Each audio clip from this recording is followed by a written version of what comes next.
오늘 읽었던 성경 말씀을 중심으로 감사하던 그 사마리아 사람처럼 이런 제목으로 잠시 하나의 말씀을 상고하겠습니다. 지금은 나병이 우리나라에서는 공식적으로 더 이상 발생하지 않는 것으로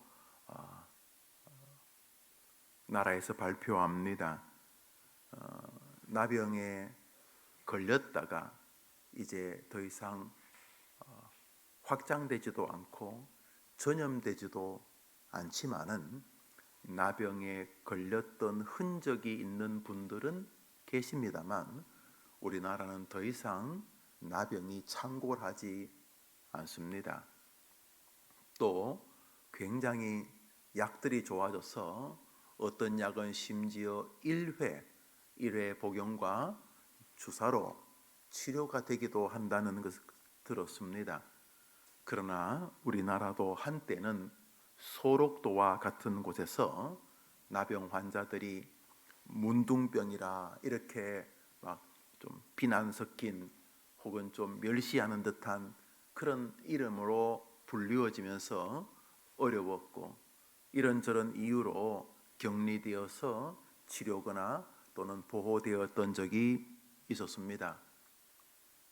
지금도 덥거나 특별히 청결하지 않은 그런 나라에서는 여전히 나병이 있고 또 때에 따라서는 어느 한 지역에 나병이 창궐하기도 합니다. 지금도 나병이 존재하니까 2000년 전 무더운 이스라엘 팔레스타인 지역에도 나병이 참 많았다고 합니다. 깨끗하지 않고 날이 더운 나라에 나병이 많이 창궐합니다. 어느 날 예수님께서 나병 환자들이 모여 사는 사마리아와 갈릴리 사이 한 동네를 지나고 계셨습니다. 과거 제가 부교육자 시절에 목회하던 저 세곡동, 강남구 세곡동에 헌인마을 이런 동네가 있었는데 큰 가구 단지가 있었어요. 그런데 그 안에 아주 유명한 피부병 병원도 있었고 그 지역의 땅 주인이 대부분 나병 환자들이 있었습니다. 그러니까 전국 곳곳에 나병 환자들이 모여 사는 이렇게 집장촌 같은 곳이 있었는데 아마 2000년 전 그 사마리아 한쪽 귀퉁이에 나병에 걸린 사람들을 강제로 모아서 전염된다는 것 때문에 이렇게 모여 살게 했던 것으로 보입니다. 예수님이 그 마을 앞을 지나고 있을 때였습니다. 대부분은 다 침체하고 오늘은 내 손가락이 떨어졌느니 어제는 제 발가락이 떨어졌느니 나병이 있으면 이제 살이 뭉개지기 때문에 썩기 때문에 막 그러면서 체념하고 이미 그 병 자체가 일정한 공동체에서 터부시 되고 생각해 보십시오. 제대로 된 약도 없을 때 나병이 생기면 격리가 되고 특별히 유대 공동체에서 나병은 불결한 병이었기 때문에 나병을 만지는 사람도 불결하다. 감염이 안 되어도 그래서 나병은 사회적으로도 격리되고 개인적으로도 격리되고 또 병에 걸리면 죽음을 맞이하게 됩니다. 육체적으로도 격리되고 그러니까 정말 나병은 저주받은 병이었다고 생각을 하고 있었으니 그 종교 공동체 이스라엘에서 나병이 걸린 사람들은 정말로 사람이라고 취급받지를 못했을 것입니다. 나병 환자들끼리 모여 살던 어느 동네를 지날 때였습니다. 사람들 중에 서너 명이 소문으로만 듣던 저분이 예수란 이야기를 듣습니다.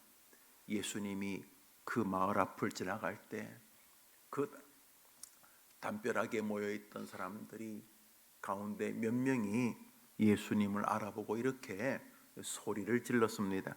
우리 성경 말씀 읽어봅시다. 시작.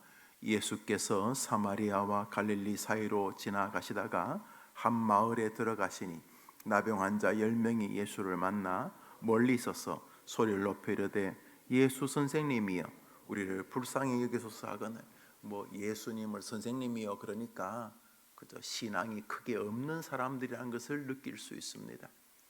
그냥 그들은 뭐 예수님이든 부처님이든 용환 목사님이든 뭐 하여튼 용환 권사님이든 하여튼 뭐 동네 무당이든 간에 하여튼 간에 뭐든지 제발 당신이 믿는 신이 있다면 나 좀 도와주시오 뭐 그런 거 아니겠습니까? 예수가 지나간다니까 예수 선생이여 우리를 좀 불쌍히 여겨달라고 그렇게 소리를 질렀습니다. 아마 낫게 해달라는 뜻이기도 할 것이고 혹시 뭐 먹을 거 있으면 좀 달라는 뜻일 것이기도 할 것이고 뭐 혹시나 돈 있으면 좀 건네주시오 뭐 이런 뜻일 수도 있고 여튼간에 그들이 소리를 질렀습니다. 근데 주님이 그들을 불쌍히 여기셨습니다. 여기 이제 10명이다 이렇게 되어져 있죠. 10명이다. 뭐 10명이든 11명이든 100명이든 별로 중요하지 않는데 다는 아니었다는 것이죠. 10명 그 마을을 지날 때에 10명이 다수이기는 하지만은 그 마을 전체가 이래 부르짖는 것도 아니고 그러니까 그 마을에 10명만 살 리도 없고 여튼간에 그 마을에 있던 10명의 환자들은 갈급함이 있었다는 거죠. 10명이 소리를 지릅니다. 예수여 우리를 좀 불쌍히 여기소서 이렇게 소리를 지릅니다. 주님이 그들을 가만히 보시다가 그들을 불쌍히 여기십니다. 우리 성경 말씀 16절 읽읍시다. 시작. 이르시되 가서 제사장들에게 너희 시작. 그들이 가다가 깨끗함을 받은지라 그 중에 한 사람이 자기가 낳은 것을 보고 큰 소리로 하나님께 영광을 돌리며 돌아와 예수의 발 아래 엎드려 감사하니 그는 오늘 본문에서 이제 예수님이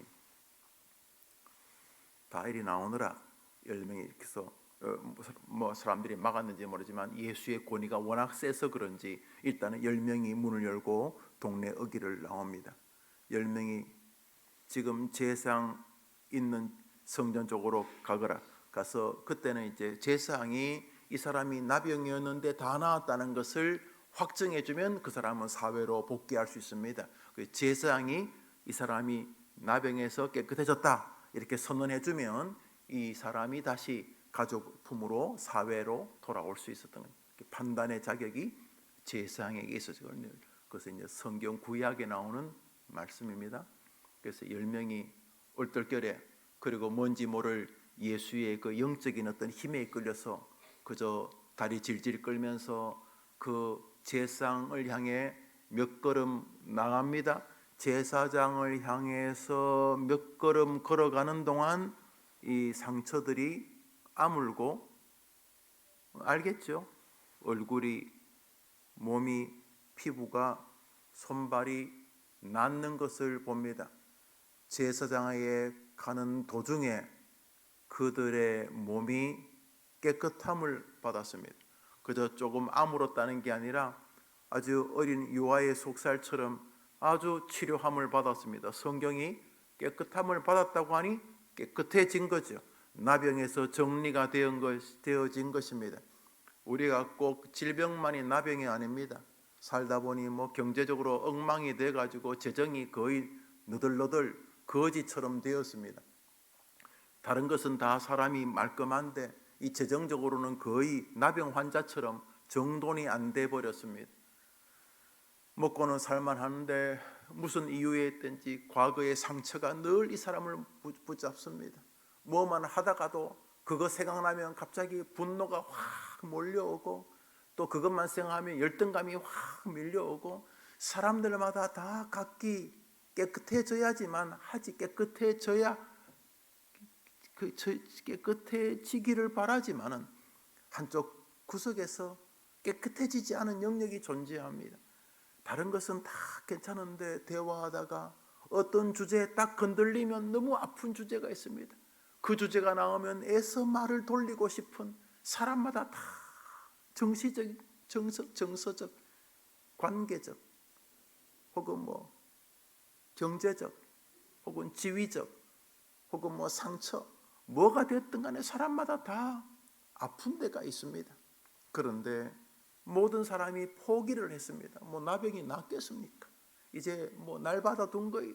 뭐 기껏해야 몇 년 살거나 아니면 몇 개월 살거나 아니면 오늘 아침 눈 뜨면 분명히 이 사람 죽어 있겠구나 싶을 만큼 더 이상 길이 없는, 뭐 감기도 아니고 뭐 언젠가는 붙어서 다시 걸을 수 있는 다리가 부러진 정도가 아니라 이게 나병이 걸려서 이제는 모두가 다 포기한 지경인데 예수께서 그쪽으로 가라 이렇게 말씀하셔서 그들이 제사장에게 갑니다. 제사장 쪽으로 하도 예수의 말에 권위가 있었는지 그래서 하다가 제사장 쪽으로 몇 걸음 걷는데 제사장을 향해 가다가 깨끗함을 봤습니다. 그거 알지요? 자기도 깨끗해진 거 알고 옆 사람도 깨끗해진 거 알고 모두가 깨끗해지게 되었습니다. 그가 뭐 10명에게 그냥 환히 감격이 밀려오지 않았겠습니까? 그런데 그 중에 한 사람이 제사장 쪽에 갈 것도 없이 다시 돌아와 가지고 예수님 계신 쪽으로 옵니다. 나머지 9명은 뭐 9명은 제사장 쪽으로 갔을 것 같진 않아요. 왜냐하면 한 명이 다 나와서 가다가 깨끗해지니까 뭐 엄마, 여보, 얘야, 철수야, 순이야 하면서 이제 막 자기가 갈 곳으로 갔겠죠. 막 가슴 벅차게 이거 얼마나 감격스럽습니까? 죽다가 살았는데 이제 모두가 다 끝났다고 했는데 다시 우리 집안에 좋은 일이 벌어졌는데 그냥 우리 집안은 눈만 뜨면 늘 걱정, 싸움질, 뭐 분리, 분란 이랬는데 갑자기 아들 하나가 딸 하나가 가문을 일으킬 만한 어떤 시험에 합격했다든지 뭐 어떤 간에 칭찬할 뻔 하여튼 간에 가정에 뭔가 기쁨이 온 거예요. 다 죽어가던 사람이 살아난 거예요. 깨끗함을 받았어요. 이것을 온 동네방네 다니면 지금 자랑하기 바쁘겠죠. 자기 병 나은 거 지금 이야기하기 바쁠 것 아닙니까? 그런데 그 중에 한 사람이 예수님께로 돌아옵니다. 그 중에 한 사람이 자기가 나은 것을 보고 큰 소리로 하나님께 영광을 돌리며 돌아와 예수의 발 아래 엎드려 감사하니 그는 사마리아 사람이라. 사실 나병 환자가 10명인지 수명인지 별로 안 중요한데 성경은 나병 환자가 10명이었다고 먼저 말하고 다음에 그 중에 한 명, 10명 중에 딱 한 명이 예수님께 돌아와 감사하였는데 그는 유대인도 아니고 사마리아 사람이었다 이렇게 말하고 있습니다. 사마리아는 우리로 말하면 혼혈 이스라엘입니다.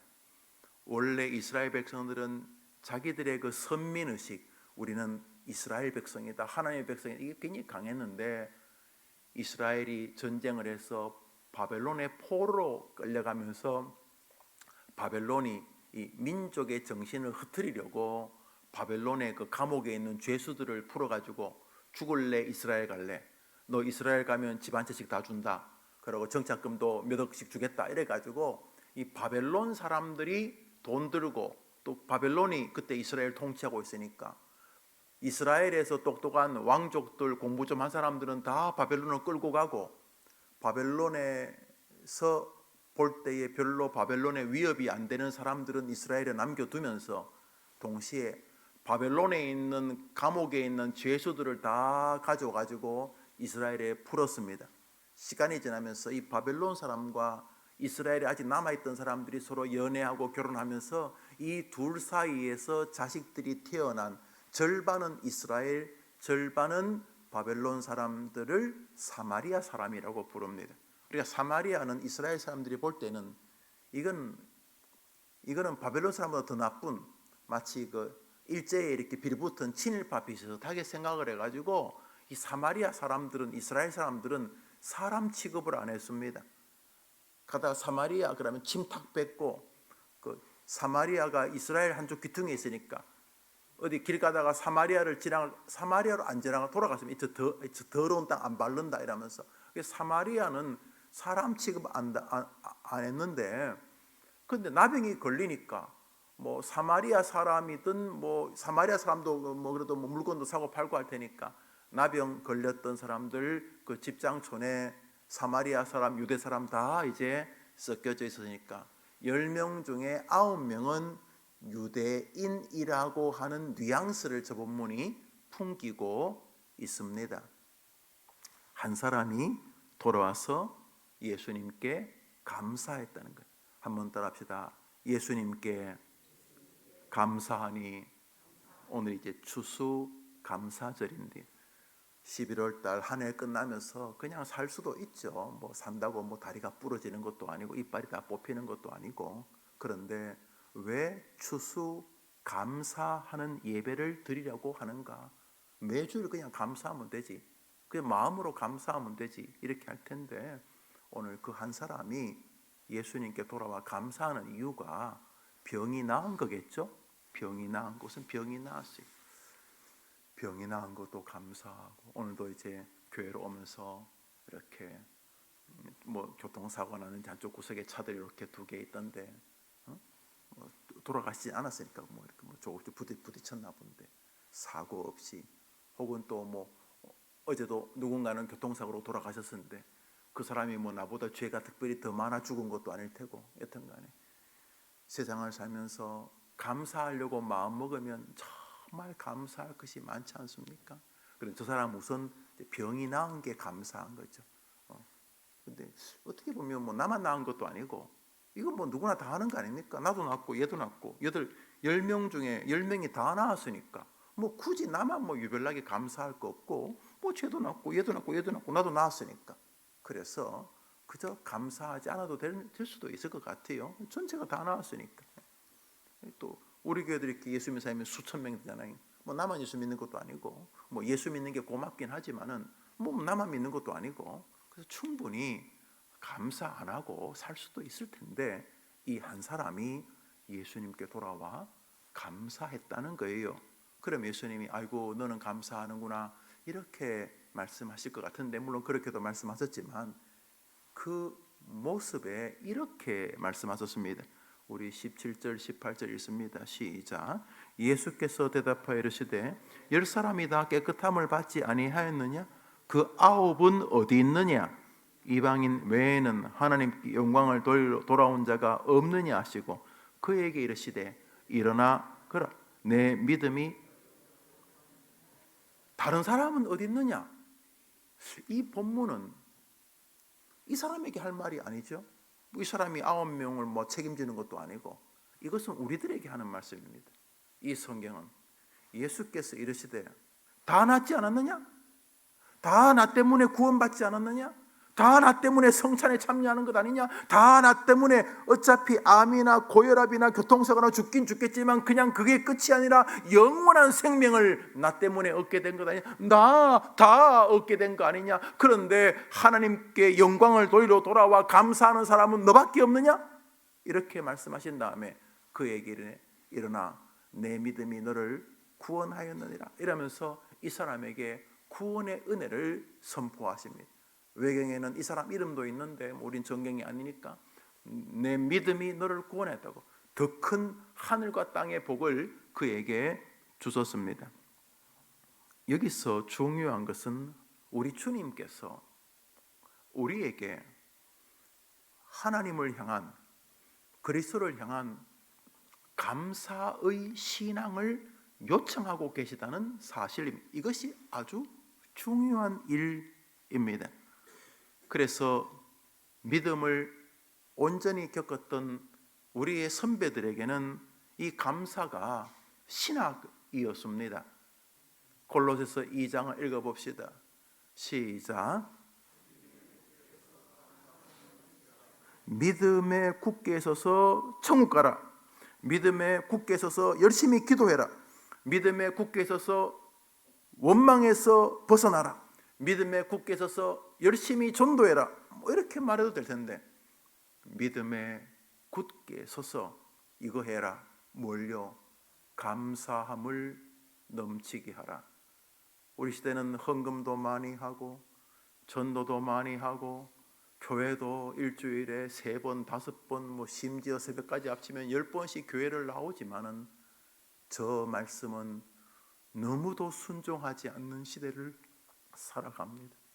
부부가 만나서 엄마와 아들, 아들과 딸, 아버지와 아들, 아버지와 딸, 아버지와 할아버지, 감사가 가정 전체에 흐르지 않아도 되는 그처럼 믿음을 가지고 살아가는 시절이 우리 시대가 아닙니까?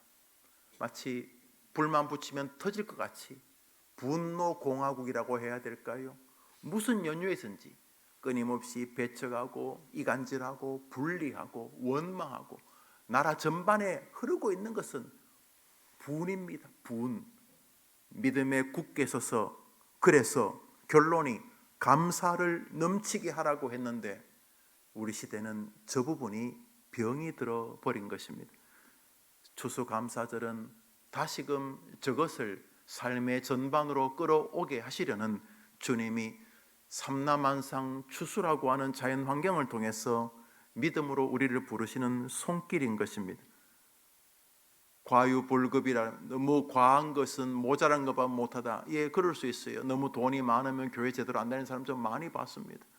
차라리 저 집은 그냥 계속 돈이 없으면 좋겠다 싶을 때도 있고, 어떤 사람은 몸이 아플 때는 참 겸손했는데 다시 몸을 고쳐주시니까 신앙생활도 이삭해지고 말씀과 또 교회를 대하는 태도도 교만이라고 해야 될 것 같은 참 못난이 같이 되는 사람들을 보지 않았다고 말할 수 없습니다. 그러니까 어떤 것은 과유불급이 맞아요. 차라리 없는 게 나을 수도 있어요. 그러나 감사만큼은 따라합시다. 넘치게 하라. 우리 시대는 여기가 병든 것입니다. 부모님 만나면 엄마 너무 감사해요. 아침에 놀 때마다 아버지 때는 박 집사님, 김 집사님, 아들이 부모에게 하는 김 집사님 너무 감사해요. 부모에게 감사하는 자식들을 보기가 어려운 시절입니다. 자녀에게 감사하는 것들을 보기도 어렵고, 예배를 드리고 교회가 있고 목사의 설교를 들을 수 있다는 걸 감사하는 것이 보기가 참 어려운, 그 당연한 거 아니에요? 누구나 다 하는 거 아니에요? 이면서 뭐 특별한 게 뭐 아버지 엄마가 뭐 해줬다고, 뭘 해주긴 낳아줬잖아. 낳아줬어. 너를 이 땅에 보내는 통로가 된 것으로 충분하지 않아? 감사가 다 사라져버린 우리 시대는 비극인 것이죠. 우선 저거부터 불순종하는 거죠. 감사는 넘칠수록 좋은 것이죠. 골로새서를 읽습니다. 시작. 기도를. 여러분, 감사는 가만히 있으면 안 됩니다. 끊임없이 깨어 있어요. 기도할 때도, 예배할 때도, 직장 다닐 때도, 아침에 출근할 때에도, 기쁠 때도, 어려움을 만날 때에도 감사. 특별히 오늘 성찬이 뭡니까? 예수가 여기 계신다는 거 아닙니까? 성찬이 뭡니까? 예수가 내 안에 계신다는 거 아닙니까? 성찬이 뭡니까? 예수님이 이 땅에 오신 게 사실이다, 이런 거 아닙니까? 예수님이 오신 게 뻥인데 이거 하겠습니까? 이 성찬이 뭡니까? 이 예수의 죽음으로 내가 구원받다는 거 아닙니까? 그래, 결론이 뭡니까? 감사인 거죠. 감사 아닙니까? 감사 아닙니까? 비아냥입니까? 귀찮아 죽겠는데 새벽에 뭐 또 떡조가리 주고 이렇습니까? 감사가 우리의 신앙에 깨어 있어야 될 여지인데, 이 감사가 사라지면서 그 빈틈을 원망과 불평과 교만과 시기 같은 것이 채워버렸던 것입니다. 그래서 감사의 신앙을 잃어버리면 성경은 하나님을 믿어도 짐승과 같다 이렇게 말하고 있습니다. 하나님을 안 믿는 거 아니에요. 하나님 믿으니까 장로가 되고 목사가 되고 그러지 않았겠습니까? 하나님 안 믿는 거 아니에요. 하나님 믿으니까 예배도 나오고 그러지 않습니까? 그렇지만 하나님을 믿어도 감사의 신학이 망가진 사람은 성경에서 버러지, 지렁이, 짐승 같다 이렇게 말합니다. 성경 로마서를 읽습니다. 시작. 하나님을 알되 스스로 지혜 있다나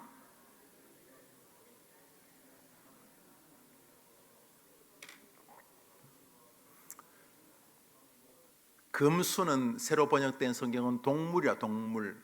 감사치 않는 신앙은 믿음의 세계를 동물과 짐승처럼 대한다. 이 말은 지가 그렇다는 것입니다. 감사하지 않는 신앙은 하나님을 알되 하나님을 믿지만은 감사하지 않는 신앙과 삶의 태도는 그의 인생을 금수와 버러지처럼 되는 것이다. 그는 금수와 버러지를 하나님으로 섬기는 신앙의 자세로 전락한다는 것입니다. 여러분, 이 감사하는 자녀, 감사하는 부모는 귀한 것입니다. 자녀를 주신 것이 감사하고, 자녀가 늘 내 마음에 썩 들면 좋지만은 나는 어릴 때 그래 완벽했나요? 나는 돌아가신 부모님에게 엄청 효자였나요? 효녀였나요? 나도 부족했는데 어머님 아버님 나를 사랑해 주신 것처럼 그래, 저 아이가 내 자식으로 태어나 준 것도 얼마나 고마운가. 하나님이 저 아이를 이 땅에 보내시면서 나를 사용하셨으니 얼마나 귀한가 이러면서 자식에게 뭘 바라기보다 그냥 자식이 태어난 것만 자체로도 감사하고, 또 이 땅에서 오만 잡신도 많고 요즘은 또 이단도 많은데 내가 바른 교회에서 그래도 바르게 신학과 말씀과 교리를 가르치려고 하는 목사 앞에서 함께 믿음의 길을 걸어가며 죽어가는 게 얼마나 고마운가. 이게 아직도 뭐 세상에 내가 세계 최고의 부자는 아니지만 그래 뭐 입을 옷 입고 또 밥 먹으면서 그래도 날마다 주님께 의지하면서 기도하면서 살 수 있는 게 얼마나 고마운가. 이러면서 하나님은 오늘도 나머지 9명은 어딨냐, 다른 애들도 다 구원의 은혜를 받은 다 어디 갔느냐 이러면서 감사를 찾고 있을 때에 바로 여러분이 그 감사의 백성이 되기를 바라는 것입니다. 이 감사는요 천국에까지 영향을 미칩니다. 왜요? 천국에서는 뭐 별 게 없어요. 천국의 예배 그런 거 없어요. 뭐 하나님이 앞에 계신데 무슨 예배가 있어요? 천국에서 뭐 헌신, 봉사 이런 거 없어요. 그냥 내가 하나님처럼 됐는데 너희가 영원히 그리스도처럼 된다. 우리가 그리스도, 천국에 우리가 그리스도처럼 된. 천국에서는 뭐 이런 거 없어요. 이거 다 이 땅에서만 하나님 주신 거예요. 열심히 이 땅에서 해야 될 게 바로 이런 것들이죠. 그런데 저 감사는 천국에도 남는 신학입니다. 요한계시록을 봅니다. 시작. 그 생물들이 영광과 존귀와 감사를 보호자에 앉아 세서도록 사신에게. 여러분 연습하셔야 됩니다. 뭘요? 주님께 감사하는 거. 왜요? 이거 연습이에요. 이제 본게임이 있어요. 무슨 본게임? 천국에 가면 진짜 지금은 마지못해 막 헌금도 봉투에 넣고 뭐 애써 감사합니다 그러지만 천국에 가면 우리의 온 퍼슨, 우리의 온 전 인격이 우리 하나님을 향해 감사하게 될 때에 여러분이 이 땅에서 그 천국에서 경험하게 되는 감사를 여러분도 이 땅에서 연습하고 누리게 되기를 바라는 것이죠. 그래서 주님은 천국에서도 자신에게 쏟아질 감사를 이 땅에서 우리에게 기대하시는 거죠. 그런데 천국은 우리가 하나님처럼 되기 때문에 자연스럽게 감사하지만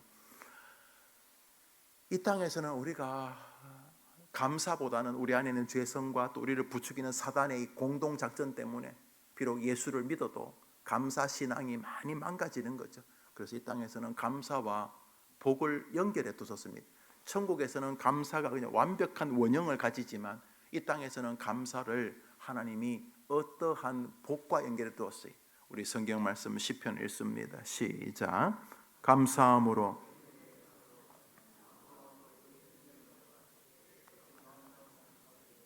여러분이 원하는 것이 무엇이든지 그런 말 하죠. 뭔가 잘 안 되면 문이 막혔어, 길이 없어, 캄캄해, 앞이 안 보여.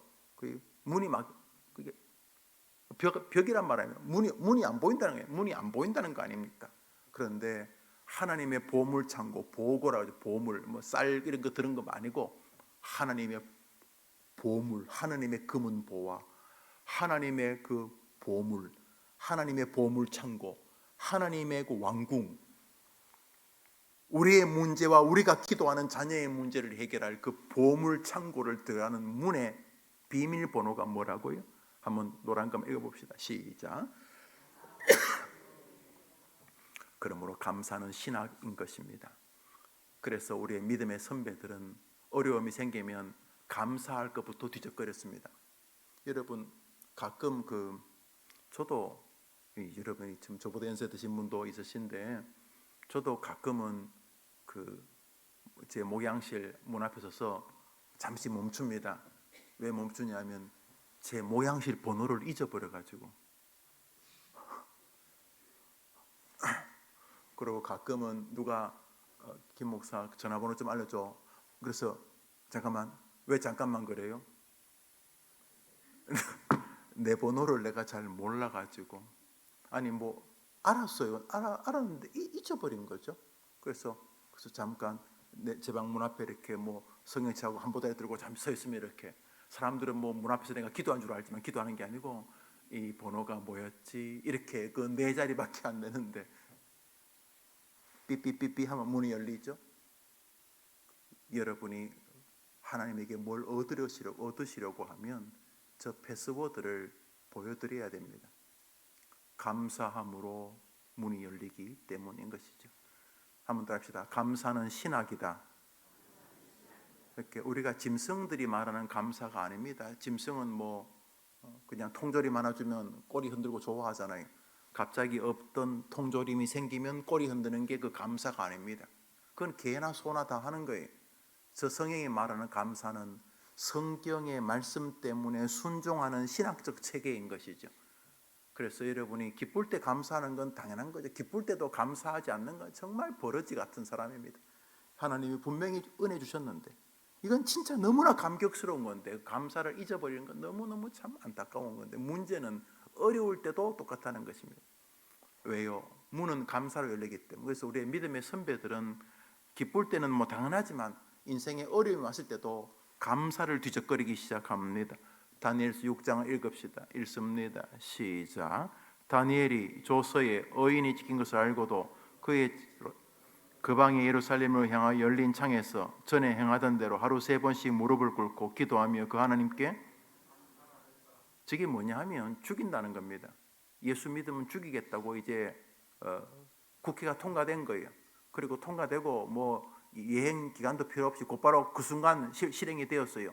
온 전봇대에 붙었어요. 벽보에 붙었어요. 오늘부터 하나님 믿으면 죽인다 라고 하는 것이 전국에 선포되어져서 하나님 믿으면 죽는다는 것을 알고 그가 한 일은 하나님께 감사해.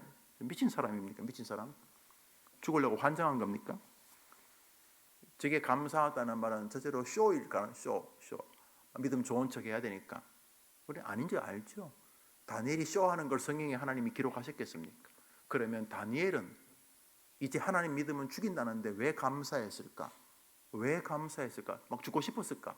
왜 감사했을까? 한번 더 합시다. 감사는 신학이다. 많은 사람은 감사를 어떤 조건이 성취되었을 때 반응하는 정서적 표현이라고 생각합니다. 그것은 개입니다. 개. 통조림 주면 꼬리 흔들고 뺏으면 화내는 거. 그건 짐승도 하는 겁니다. 버러지도 하는 겁니다. 저 감사는 신학적 체계에 근거한 것입니다.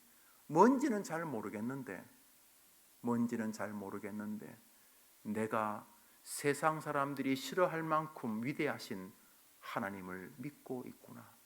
이번 기회에 어쩌면 나는 내가 믿는 하나님을 끝까지 고백하다가, 다른 사람은 보통 암으로 죽고, 우리나라 3분의 1이 암으로 죽거든요. 3분의 1은 우리가 중풍이라죠. 뭐 뇌경색, 뭐 심근경색, 뭐 여튼간에 혈관이 막히는, 뭐 다 비슷한 거죠. 뭐 심장이 막히, 여튼간에 다 혈관이 막히는 그런 질병으로 죽고, 나머지 3분의 1이 뭐 이런저런 병으로 죽고 사고로 죽고 그럽니다. 3분의 1은 암으로 죽고, 아니면 뭐 무슨 당뇨 합병증으로 죽고, 뇌 혈관이 막혀서 죽고 뭐 이런데, 나는 그렇게 안 죽고 이번에 내가 믿는 하나님을 고백하다가 아마 순교를 통해서 하늘나라 가게 하시나 보다.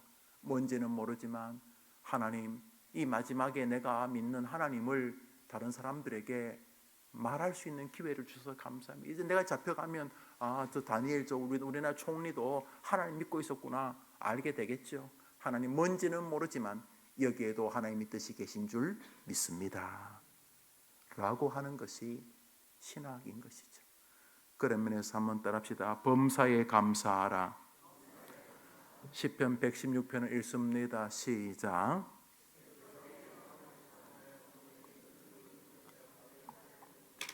시편 116편 기자는 감사하고 있어요. 근데 뭘 감사하냐면 자기를 건졌다는 거예요. 사망에서, 눈물에서, 넘어짐에서 건지셨다. 아니, 넘어지게 하지를 말지. 눈물을 흘리게 하지 말지. 그러지 않고 하나님이 그 고난에서 나를 건져주셨으니 감사합니다 라고 말하는 것입니다.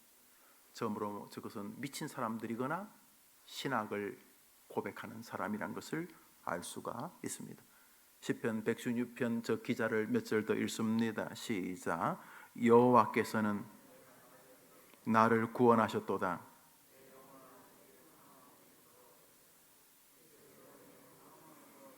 말씀을 맺으면서 먼저 감사할 것은 바로 여러분의 구원입니다. 여러분이나 저나 예수 믿을 사람이 아닙니다. 여러분이나 저나 예수 믿을 사람이 아니에요. 우리의 본성이 예수 믿는다고요? 부모님 예수 믿었기 때문에 믿는다. 우리가 그럴 사람입니까? 제 주변에도 부모님이 목사님인데도 예수 안 믿는 친구들 많습니다. 자기 부모가 목사님인데도 예수 안 믿어요. 뭔가 잡동사니 개똥 신학을 갖다 붙여서 예수를 안 믿더라고요. 안 돼요. 근데 여러분이 예수가 믿어지는 거예요? 여러분이 종교성이 뛰어났어요? 아니에요. 하나님이 여러분에게 예수가 믿어지는 은혜를 주셨기 때문인 것입니다. 그래서 먼저 감사할 것은 구원입니다. 주께서 내 영혼을 건지셨나이다. 하나님, 좀 더 이렇게 지위도 높고 남들처럼 자식 자랑할 만한 지위의 아이들도 있고 나도 평생 하는 것마다 잘 되고 그랬으면 더 좋았을지 모르지만 안 그래도 주님 충분히 감사합니다.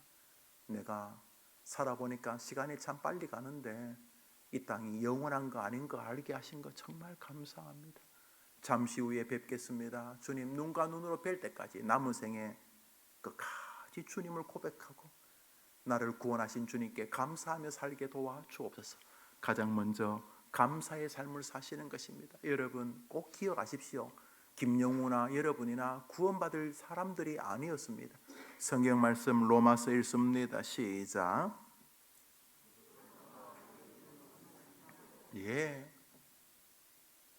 의인이 하나도 없다는 말은 다 죄인이라면 죄인은 절대로 천국 못 갑니다. 천국에 죄가 들어갈 수 있습니까? 그런데 어떻게? 의인은 없나니 하나도 없다. 다 죄인이니까 결론은 지옥인데 어떻게 우리가 천국 갑니까? 예수 때문인 것입니다. 할렐루야. 가장 먼저 예수께 감사하는 여러분 되기를 바랍니다. 어떠한 상황에서도 예수께 감사하는 여러분의 믿음을 흔들지 않게 되기를 바랍니다. 그 예배, 그 감사의 대표적인 형태가 지금 여러분이 하고 있는 예배입니다. 우리 시편 116편, 저 116편이 감사를 가장 신학적으로 정리한 인물이기 때문입니다. 시편 116편 읽습니다. 116편 14절 시작. 여호와께서 내가 구원의 잔을 들고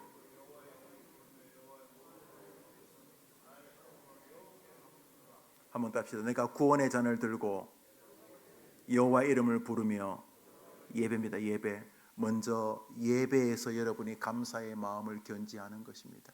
매주일 예배할 때마다 막 도사장에 끌려오는 것처럼 예배하지 마시고 하나님을, 내가 감히 하나님을 대면한다는 게 얼마나 위대합니까? 하나님을 대면하는 것을 감사하고 예배로 감사하는 여러분 되기를 바랍니다. 예배, 여러분의 구원을 감사하고 예배하게 하심을 감사하고 예배 안에서 감사하게 되기를 바랍니다. 시편 50편입니다. 시작. 예배 제사, 여러분 예배부터 감사를 회복하십시오. 다른 것 떠나서 하나님, 나를 구원하신 하나님 예배 드리게 해주셔서 감사합니다. 예배 내내 감사의 마음으로 예배에 임하시고 가정에서 예배를 하든 교회에서 예배를 하든 예배를 대할 때마다 여러분의 마음이 감사가 꼭 있게 되기를 바랍니다. 특별히 마지막으로 여러분에게 드리고 싶은 단어 한 문장이 있습니다. 이 성경 읽고 마칩시다. 에베소서 5장입니다. 시작.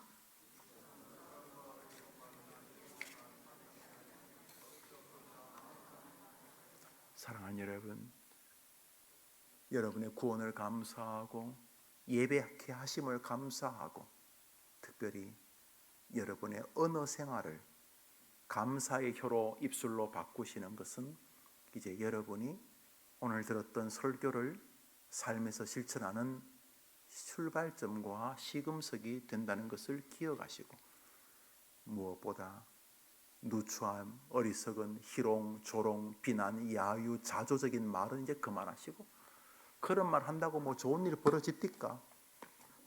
한번 더 합시다. 감사하는 말을 하라. 추수감사절을 기회로 다시금 이 성찬을 다시 전환점으로 예수 그리스도 안에서 감사를 잃어버린 내 믿음을 보시고 감사를 회복하는 여러분의 현재와 여러분의 미래와 노년이 되기를 바라는 것입니다. 기도합시다. 구주 예수님의 은혜와 하나님의 사랑과 성령의 위로와 교통하심이 추수감사절 성찬의 예배를 맞이하여 감사의 삶을 다시 돌아보는 주의 백성들 위해 영원토록 함께 있을지어다. 아멘.